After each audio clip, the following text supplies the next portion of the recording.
दर्जा महाराष्ट्र न्यूज चॅनलमध्ये आपले स्वागत आहे। जनतेचा कौल त्यांना महायुतीला चांगला दिलेला आहे। त्यांनी एवढं केलं की महाराष्ट्रात विरोधी पक्ष देखील राहू नये याचा बंदोबस्त देखील झालेला आहे त्यांच्याकडून।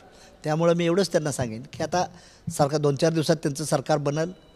त्यांना शुभेच्छा आहेत की त्यांनी कुणीही सरकार राज्य करावं, शेतकऱ्यांचं, युवकांचं, महिलांचं जेवढे हित करता येतील, महाराष्ट्र राज्य हे देशात एक नंबर यावं यासाठी आमच्या पक्षाच्या त्यांना महायुतीला शुभेच्छा आहेत। महाराष्ट्राच्या नेत्याला नेहमी दिल्लीवाले योग्य लेवलनंच हे करतात। दिल्ली ही सांभाळून हाताळते महाराष्ट्रातील जनतेला, हा इतिहास आहे 150 वर्षाचा। त्यामुळे दिल्लीकरांनी योग्य ते निर्णय घेतील त्यांच्या महाराष्ट्राबद्दल।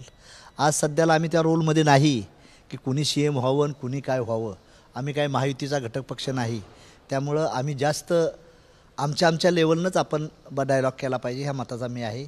आमचं पहिलं आहे की राष्ट्रीय समाज पक्षाचं संघटन देश लेवलला कसं वाढलं पाहिजे। एकटा चलो रो स्वतःच्या ताकदीवर आपण दिल्लीला कसं पोचलो पाहिजे आणि स्वाभिमानानं सन्मानानं गेलं पाहिजे, ही भूमिका घेऊन आम्ही दिल्लीची वाटचाल चालू ठेवली। माझी एक जागा महायुतीनं आम्हाला पाठिंबा दिला नसता तरी ती येत होती। महायुतीला तिथं कोण कॅन्डिडेट नाही, त्यांनी दिल्ली सपोर्ट दिला, ठीक आहे।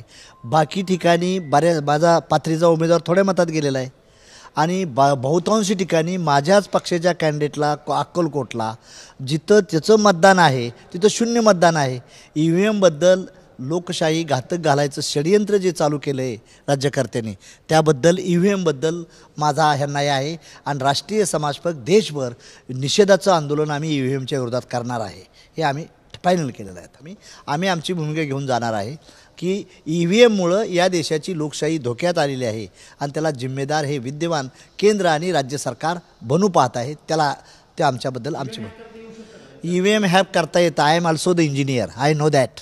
EVM हॅक करता येतं, सर्व हॅक करता येतं, प्लेन हॅक करता येतं, फ्लॅग हँकर हॅक करता येतं, हे करता येत नाही का? त्यामुळं लोकशाही जर जिवंतच ठेवायची असेल तर त्यांनी काय करावं, बॅलेटच्या माध्यमातून लोकशाही आणावी। आम्ही त्यांचं स्वागत करू, केंद्राचं आणि राज्य सरकारचं। माझी मुख्य निवडणूक अधिकारी नीला नारायण ह्या इलेक्शन कमिशनर ऑफ इंडिया महाराष्ट्राच्या कमिशनर होत्या। त्यांच्या बोलण्याला अर्थ आहे आणि त्या साऱ्या सुरतवरूनच बॅगा का आल्या।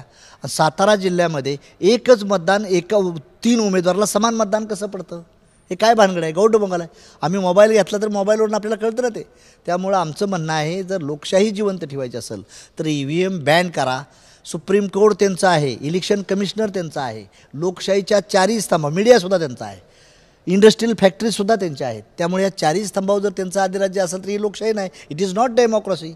याला डेमोक्रेसी म्हणताच येणार नाही। त्यामुळं आम्ही EVM बॅन झालं पाहिजे ही आमच्या राष्ट्रीय समाज पक्षाची देशभर मागणी घेऊन आम्ही जाणार आहे राज्यात।